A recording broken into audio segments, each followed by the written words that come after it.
नमस्कार मित्रों, बहुत बहुत स्वागत है एक बार फिर से आपके अपने परिवार अपना शिक्षा दर्शन में।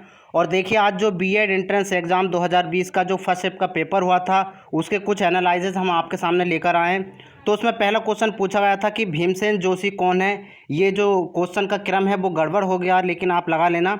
भीमसेन जोशी पूछे गए थे कि कौन है, तो हम आपको बता दें ये संगीतकार हैं। भीमसेन जोशी संगीतकार हैं। नेक्स्ट क्वेश्चन पूछा गया था कि कृषि जगत का जो नोबेल प्राइज़ दिया गया है वो किन्हें दिया गया है, तो नॉर्मन ई बोरलॉग। इन्होंने हरित क्रांति के जगत में एक बहुत बड़ी उपलब्धि हासिल की थी, तो नॉर्मन ई बोरलॉग को कृषि जगत का नोबेल प्राइज़ मिला है। देखिए, चैनल को सब्सक्राइब कर दें और लाइक ज़्यादा से ज़्यादा करें, शेयर करें। वर्तमान में संविधान में कितनी भाषाएं हैं, तो मूल संविधान में जो भाषाएं थी वो 14 थी और वर्तमान में संविधान में 22 भाषाएं हैं।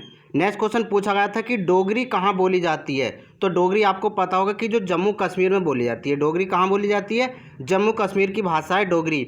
नेक्स्ट क्वेश्चन पूछा गया था कि अवनी का विलोम है, तो आपको पता होगा कि अवनी का विलोम अंबर होता है। जैसे आपने एक दोहा पढ़ा भी होगा कि स्वच्छ चांदनी बिछी हुई है अवनी और अंबर तल में।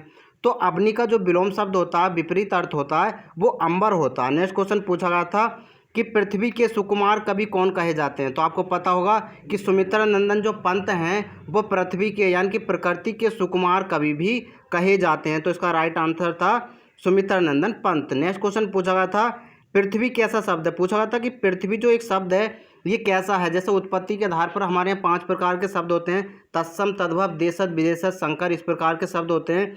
तो पृथ्वी जो शब्द है वो तत्सम है। तत्सम का मतलब होता है कि जो शब्द संस्कृत के हैं उन्हें तत्सम कहा जाता है। ठीक है। नेक्स्ट क्वेश्चन पूछा गया था कि संविधान कब लागू हुआ। संविधान की डेट पूछी गई थी।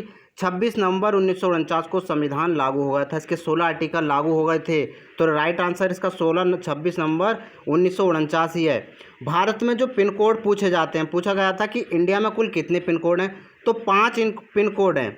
कितने पिन कोड हैं? 5। पावक में संधि है, पावक, पो प्लस आख यानी कि ओ प्लस आओ, आओ आए आओ आओ, ये किस में आती हैं? अयादी संधि के अंतर्गत आती हैं। तो पावक में कैसी संधि थी?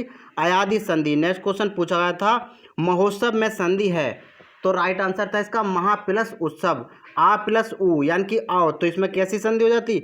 गुण संधि हो जाती। छायावादी कवि हैं। नेक्स्ट क्वेश्चन पूछा गया था कि छायावादी कवि कौन है, तो इसका राइट आंसर था जयशंकर प्रसाद। छायावादी कवि कौन थे? जयशंकर प्रसाद। अगर वीडियो पसंद आई हो तो लाइक करें, शेयर करें और क्या करें? सब्सक्राइब करें। धन्यवाद।